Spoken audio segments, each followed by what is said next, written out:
So I was talking to a friend earlier today, and they decided to warn me about the upcoming cold front.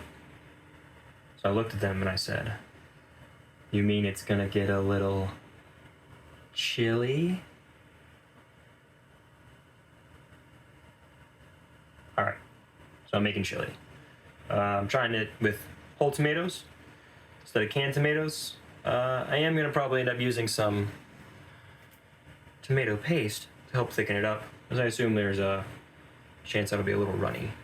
So, see how this goes. Start off with unsheathing my knife. Shing! Oh!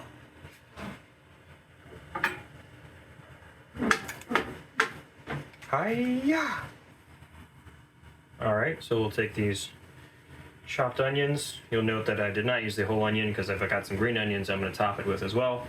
I'm going to put these in the old measuring cup. Not because I'm measuring them, just because it's an easy receptacle to put chopped things into. Like this. A little bit of that in there.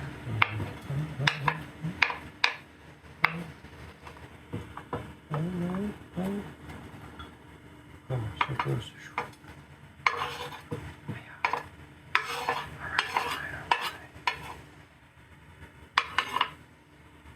Oh, I got them all in the measuring cup.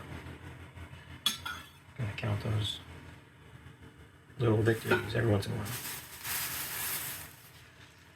All right, up next, the old green onions. I think the bottom part is just a regular white onion, and they call the chives the top.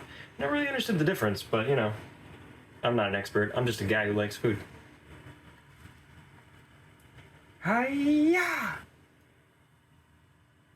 Conveniently, my magic knife was able to separate the different parts of the onion out here. I did decide to leave a little bit off as it was already looking pretty onion strong or heavy there. I'm going to take the meatier parts of this. Just go ahead and mix them in with the white onion for a combination of reasons. Don't mind the sounds in the background, that's just the squish squash. Being a squish squash. He knows what kitties do, you know? Alright, and I'm gonna grab a container for these real quick. Oh, cool. There we go. Alright, set this to the side. You might be asking, what's the acorn squash for? That doesn't go in chili. And you'd be correct. But I'm trying to increase my vegetable intake, so I wanted a clever way without ruining the chili. And I thought I might try these as some sort of edible, as my sister would say. A bowl that I can eat whilst eating my chili at the same time. So, who knows? Might be good, might be terrible. But you know, nothing ventured, nothing gained. So.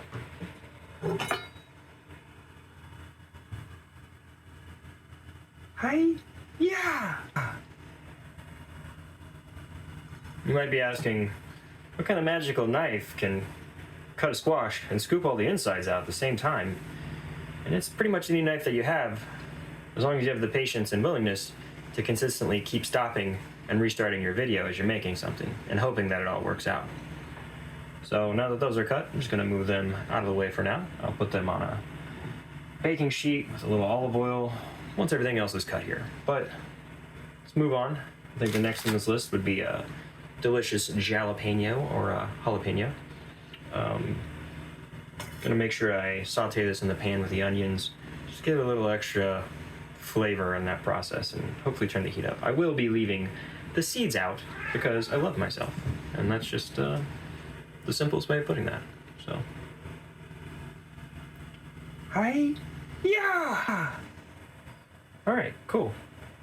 Jalapenos are done. Just go ahead and gently scoop these aside. That should work. Next, I got my tomatoes. Oh, rinse these real quick.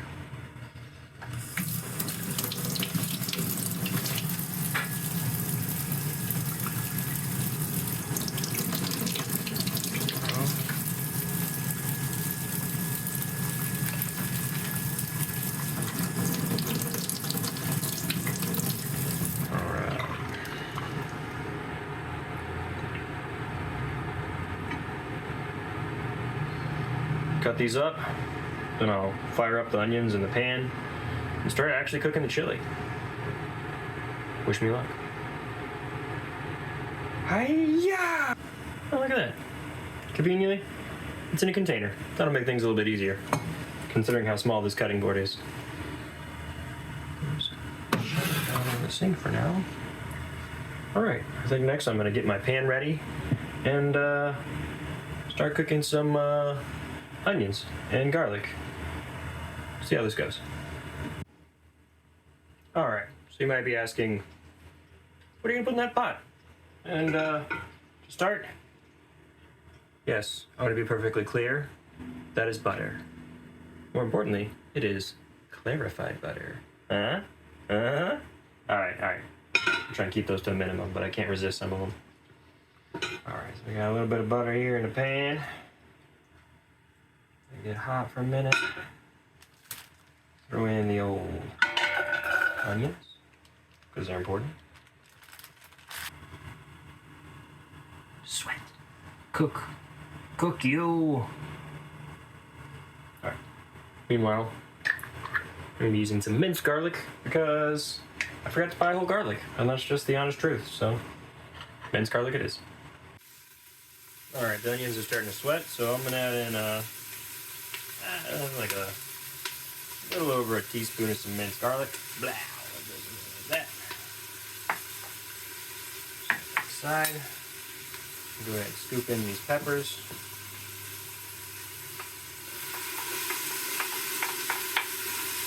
Cutting board out of the way.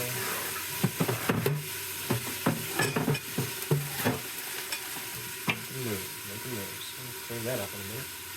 Alright, up next I'm going to make my chili seasoning. I got some, what do we got? Cumin, cayenne, chili powder, a little bit of paprika, some garlic, salt, black pepper. So, alright, so chili seasoning mix is done. You might ask, did I measure? I don't really ever measure. I'm not great at baking, but I'm much better at cooking. So hopefully this works out. And let's see here. Gonna add the old piece de resistance. The beef. Because what is chili without meat? It's bean soup. So I'm trying to tell people. Nobody ever listens. You don't call it chili. You don't have the meat in there, because that's what made it chili back in the day.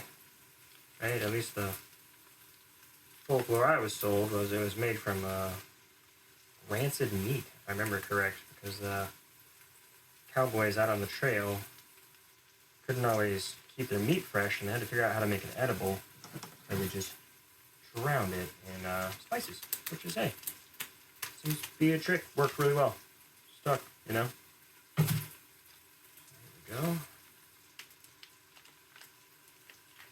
Beef in the pan there.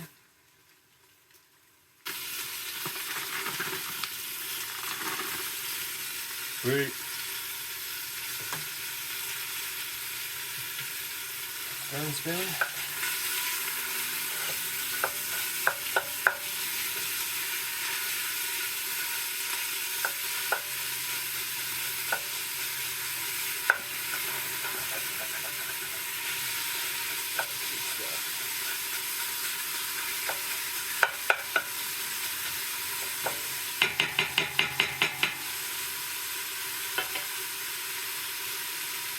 Brown for a minute, and then I'll add my seasoning and my tomatoes in there, and then some wet stuff, I guess.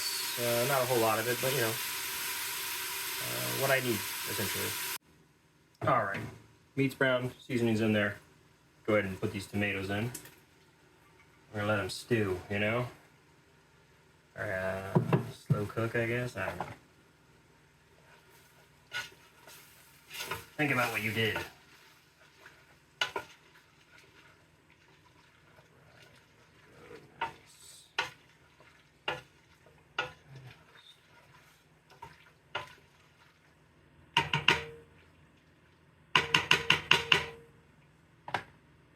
I'll wait to add the tomato paste here. Let that cook for a minute, and we'll be right back. Alright, so while I'm waiting, I decided to lube the gourds and throw them in the oven and let them bake, because much like potatoes, they bake for forever. So while this is slow cooking, I'll add some gourds in there. And you will note I'm about to break a traditional Southern rule, and I'm adding beans to my chili because I may have been raised in Texas, but I wasn't born here, and I make chili however I damn well please. Most people will do kidney beans. I bought into some sort of propaganda somewhere in my life that black beans are more nutritious, so I prefer to put those in my chili these days. Probably all wrong, but who cares? I kind of like it now. Throw these bad boys in the oven, I'll be right back with you. Alright, beans are in the pot, gourds or squashes are in the oven. This is going to take forever, so of course, I'll be back with you once it's all done. Alright friends, here's the final product. Got the chili and the squash, some veggie chips from the local grocer, and some delicious kombucha. So, let's see how it goes. Thanks for tuning in, and take care of yourself.